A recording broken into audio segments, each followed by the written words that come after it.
Hey everybody, it's Alani Vaughn with Truly Great Life, and I am here to share a brief message of hope in this middle of winter based on ideas that are coming through the holiday that is today in the Jewish calendar, which is the holiday of Tu BiShvat, which is known as the New Year of the trees. And this refers to the trees in the land of Israel, and it is a very interesting holiday. I'll put some links in the comments so you can look it up. But basically, it's known as New Year for the trees. Some people would say the birthday of the trees, although that's not exactly accurate. And it basically is recognizing the trees. And also there is a custom among some to have a Seder, similar to like in Passover, where there's a festive meal with certain fruits and vegetables and foods, 7 of which refer to the 7 foods that are native, species that are native to the land of Israel. So that would include, let's see if I can remember all of them, olives and dates and figs and barley and wheat. What else am I missing?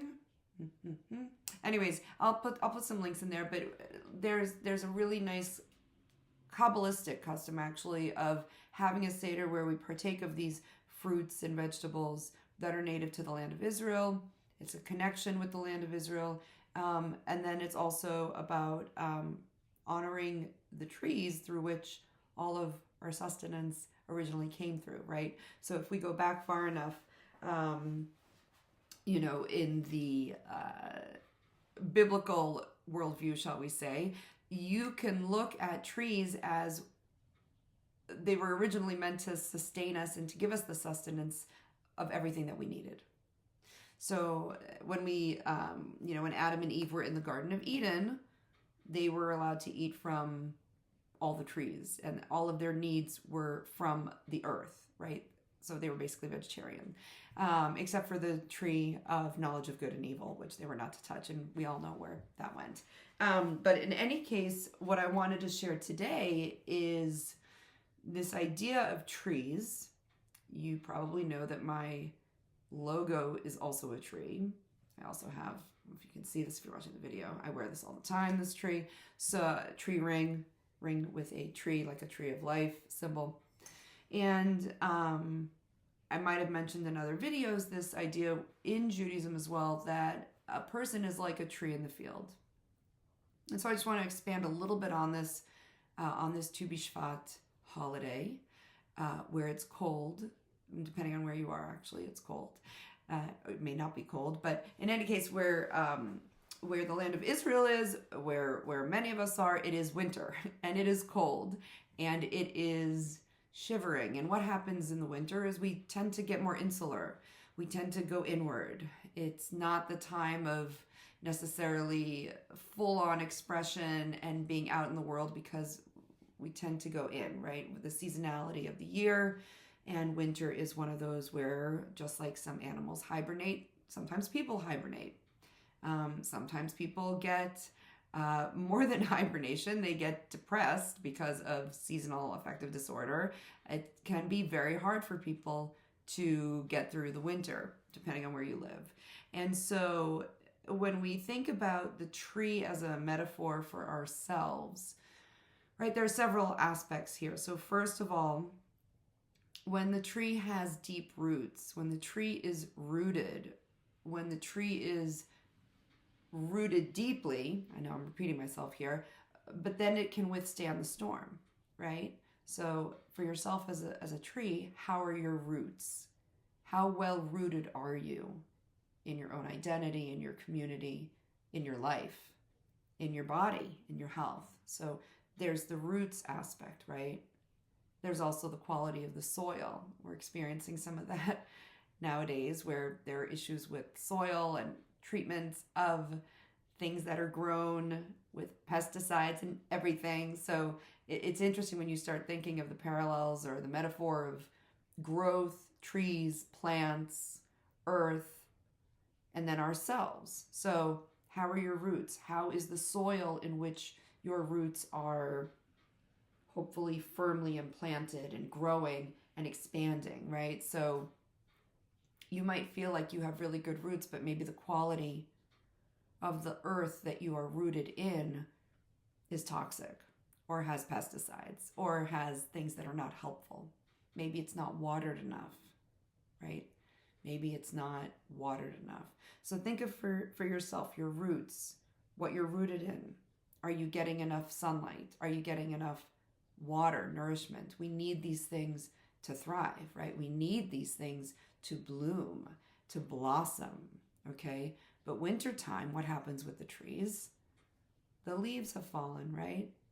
They aren't blossoming and blooming forth with whatever fruits or flowers they may be, showing when things are in the right season, depending on the kind of tree you are, right? Are you a palm tree? Are you an oak? Are you some other kind of tree? You're gonna bloom. All right, now I'm taking this a little different way. Depending on the kind of tree you are, you will produce those fruits. You will produce those flowers. You will produce those leaves. You will produce those whatever it is in the way that you're meant to because of the kind of tree you are.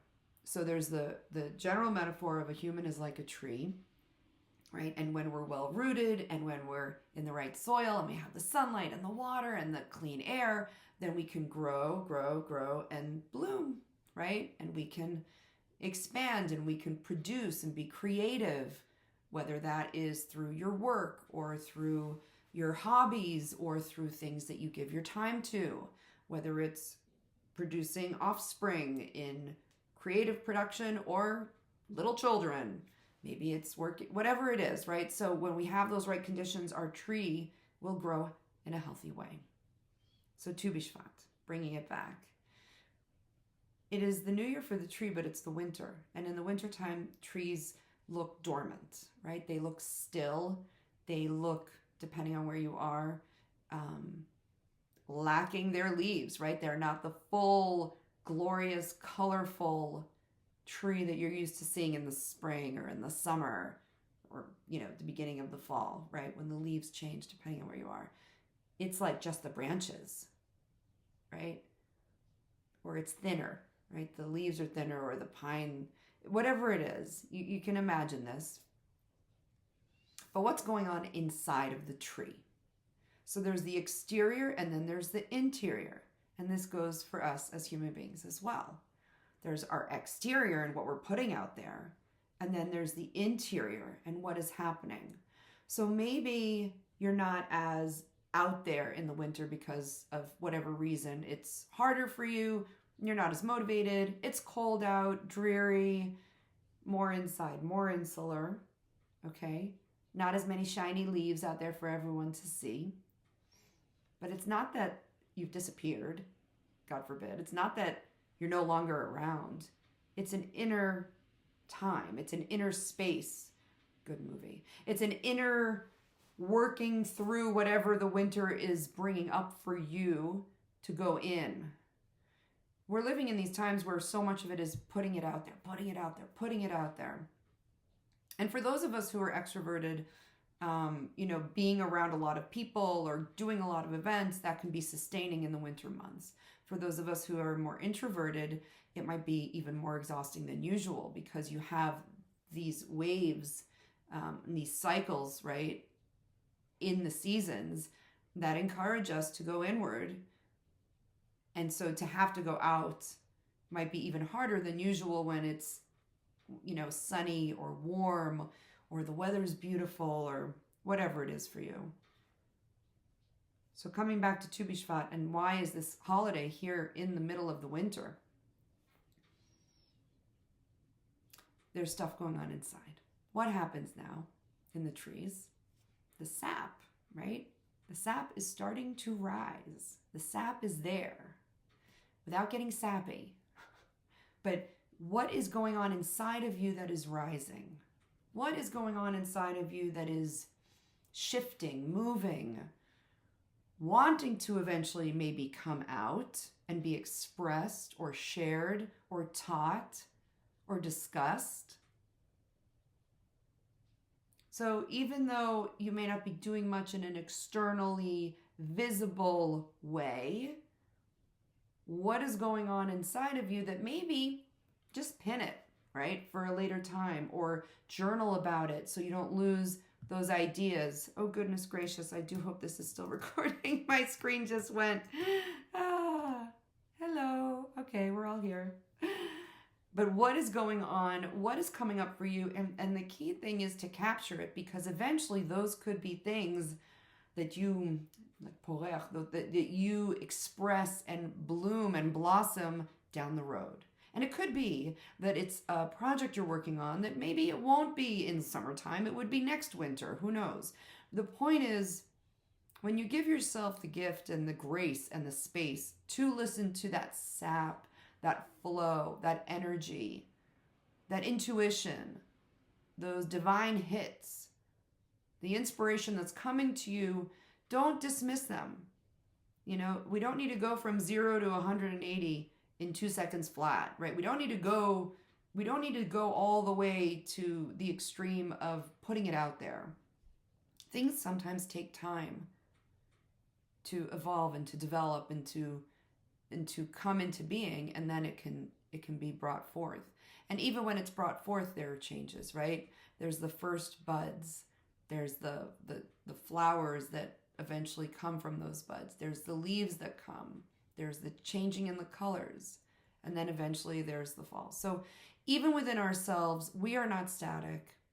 Like a tree, there is continuous, when we have connection and rootedness in the things that sustain us, in the energies that sustain us, with the people that support us, to the best we can find, right? Sometimes it's not that easy, and that's okay. If you go vertical to source, okay?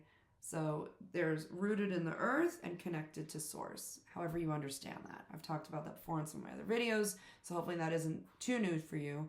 But again, on this holiday of Tu BiShvat, this new year for the tree, how can you make this a new year for you?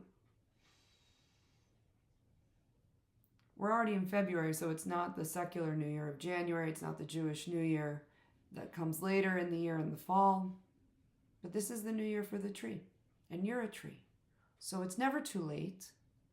It's never too late to start making small changes or baby steps towards what you want, but you got to listen to what's going on inside. What is coming forward? What is coming up? Like the sap in the tree, right? The things that are taking place under the surface of the trunk, of the bark, of the branches, and eventually they come out. It doesn't just happen like that.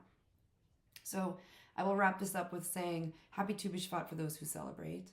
And for all of us as trees in the field, we want to withstand whatever storms come into our lives.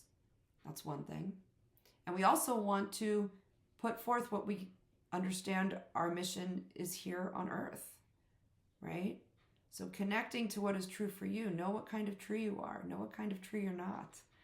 You might be born into a family of pine trees, but you are, I don't know, a coconut tree. Cuckoo for coconut. I don't know. But whatever it is, just start playing with it. We're not all meant to be doing the same thing. And again, that sap, the stuff that's going on under the surface, capture it for yourself. Find ways to honor it. You may or may not want to do something with it, but eventually all of our springtime is coming. All of our summers are coming. All of our opportunities to share really the gifts from inside of each of us is coming. And so having the courage to explore that and to risk looking kind of maybe foolish in the eyes of some or silly in the eyes of others or just not relatable, be willing to wave that, be your tree and know that some people will not seek shade in it. Be your tree and know that some people really like other kinds of trees, and that is okay. So I know it's winter, but spring is coming, and if you know the song The Rose by Bette Midler, that's maybe like a good theme song for today. Because, oh goodness, let's see if I can remember the words. No, I'm not remembering the words, but at the end it's, In the spring with the love song. No, I'm messing that up. In the spring with the sun's love. No, I'm messing it up. I will put it in the notes, but basically look up the song The Rose by Bette Midler, and it's about how there's a seed, it's buried by the snow, it isn't seen, it's freezing cold, but with the coming of the sun, with the melting of the snows, that seed will become a rose. So it's not exactly a tree, it's a rose. But you get what what I'm saying here. Anyways, happy Tu BiShvat for everyone celebrating, and be a happy tree. Ooh, Bob Ross, like happy little trees. That's what we're all here to be. Our own happy little tree. I'll sign off with that. Take care, guys. See you next time.